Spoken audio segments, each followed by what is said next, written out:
Please welcome Queen Latifah. I'm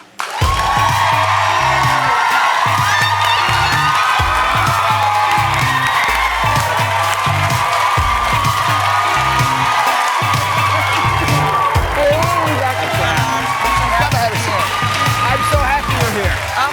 It's wonderful. Hi, everybody. We have a ton to talk about. Thank Yes, you. right. Love you too. I heard you too. That's right. We love you too. I heard you too. We'll talk about that in a minute. It's a very personal show for you, and we've talked offline a little bit about the heart. So I'll get to that. But first, I want to congratulate you, Bessie. You all know, executive produced it. Was Bessie Smith. Four Emmy wins. Is that right? 4 Emmy wins. Yep. Yep. We got a beautiful Our first picture. Emmy. Is that right? Yep. Congratulations. Thank you. You look beautiful, by the way, as Bessie Smith. Thank you. Thank you. So Queen Latifah is taking on a new role and something very close to her heart. You'll find out why in a second. And she is now talking publicly about the underappreciated epidemic of heart failure in this country. It may be the single greatest threat to African American women, heart disease.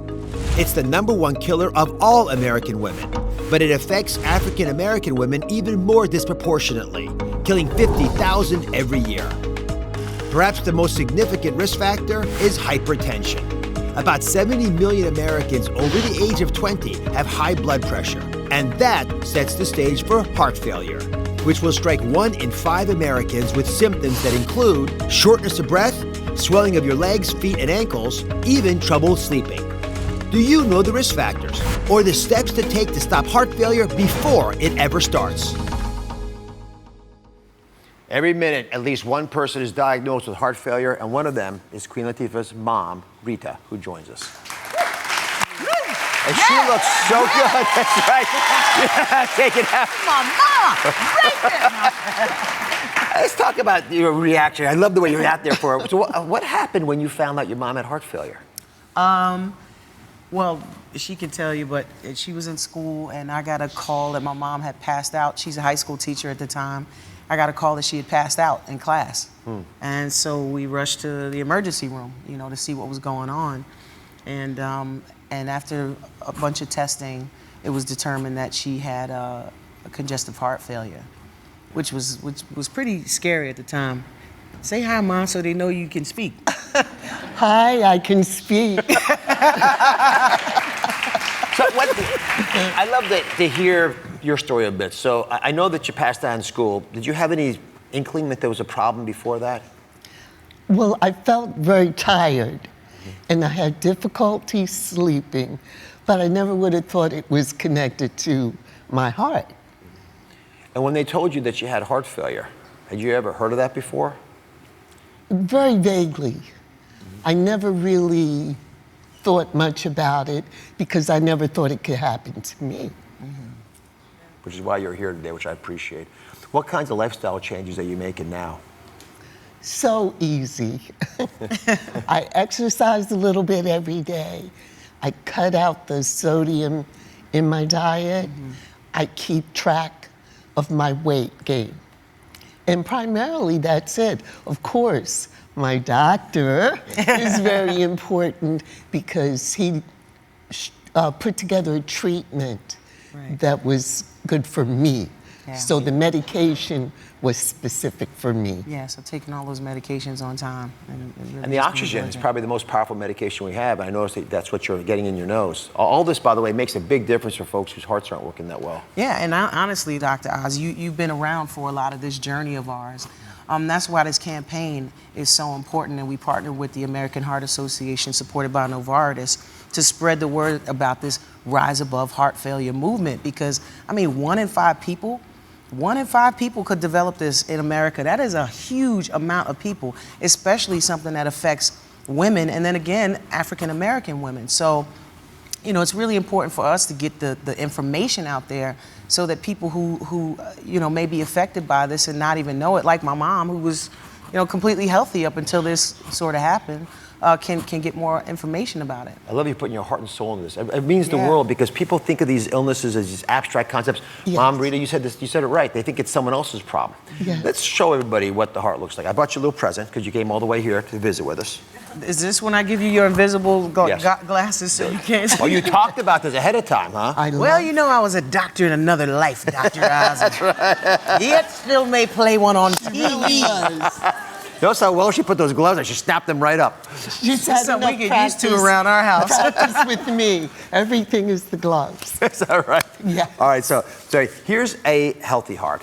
And just Wow. hold that in your hands if you don't mind. Notice it's about the size of your fist. Okay. All right? Don't drop the heart. I'm good. Don't drop the heart. Now, when you My get heart in my hands. when you get heart failure, Wow. it looks like this. And Mom, can you hold that up? I sure can. So in heart failure, if you just put them next to each other, you can see one's a lot bigger than the next. Yeah. And the heart gets big to compensate. It's trying to keep up with the needs of the body. What does that feel like to you, Mom? It's like a reality check. I mean, this is inside of me.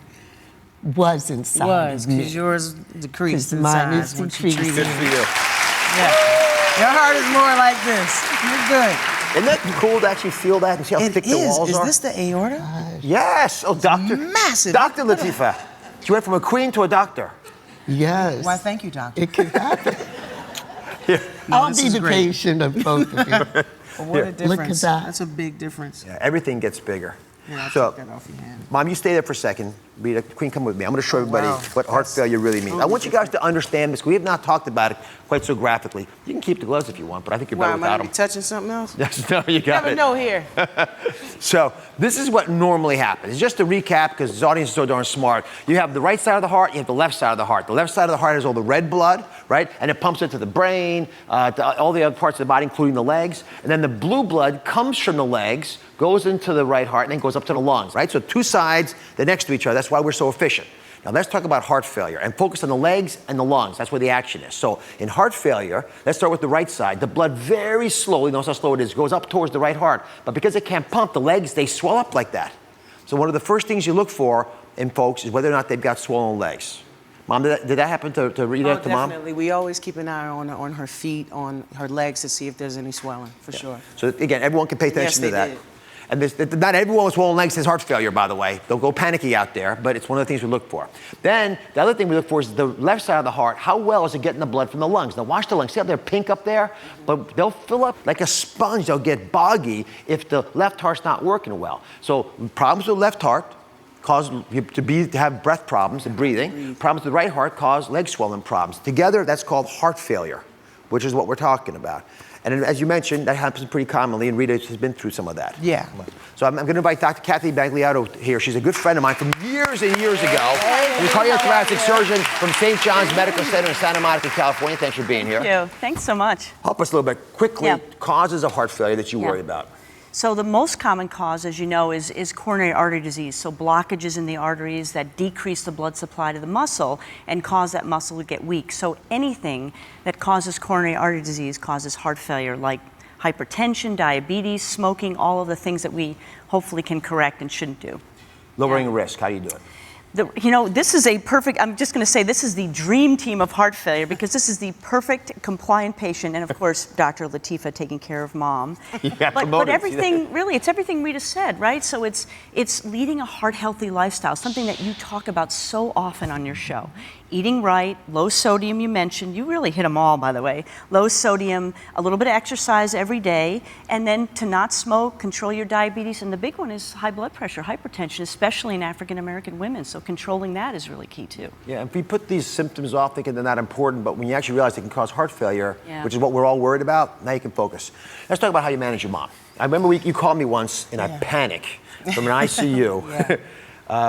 Doing what a daughter should do, getting on top of everything, chasing down every little lead. You know, it's been a journey with us, and once again, I can't reiterate how important it is that, you know, people go to riseabove.org and really find out more, because it's something that had we known a little more about, we could have gotten on top of it. But we can't look at the past. We've just embraced where we are and we kind of circled the wagons. We surrounded my mom with a lot of support, a lot of love. Unfortunately, I'm in a position where I was able to hire a chef. I really wanted to make sure she had nutritious meals every day. And when we don't have a chef, we just make sure we cook really healthy food, get rid of all the salty things. You know, some people put salt on their food before you even taste it. Your meal comes and you're just instantly doing this. And that's something that we can break ourselves out of. And because of her, everyone around, we've all broken ourselves out of those sort of habits that we had. So between my cousin and my sister, myself, a nurse, one of my best friends, we all sort of take care of my mom and just support her because she's the one that's fighting the fight. So Rita, it's a little bit of a role reversal. You're a strong woman. You raised some wonderful kids. Yes. What's it like to have people waiting on you for change? Meet my mother. Oh my God. It's funny because that's one of the hardest things as a caregiver, and this campaign also talks about supporting the caregivers, is that it's hard for me. I've always been very respectful to my mother, so for me to say no to my mom is hard, but I had to learn how to do it because I knew it was for her own health. So even in the hospital, people would be bringing her like all these cakes and cookies and candy. I'm like, no, she is not here for that. You know, she's here to get well. You're giving us stuff to keep her here longer. So we've even had to sort of train everyone around us, but it's actually made us all more cognizant that just doing simple things could make us more healthy. You know what I love the most? She's got blisters taking care of you here from all the cooking she's doing. God bless you for Even being in that kitchen, me and Bessie in the kitchen. Rita, thanks for being here, Kathy, as well. Thank you for watching. Don't forget to subscribe and turn on notifications so you never miss out on new videos to live the good life.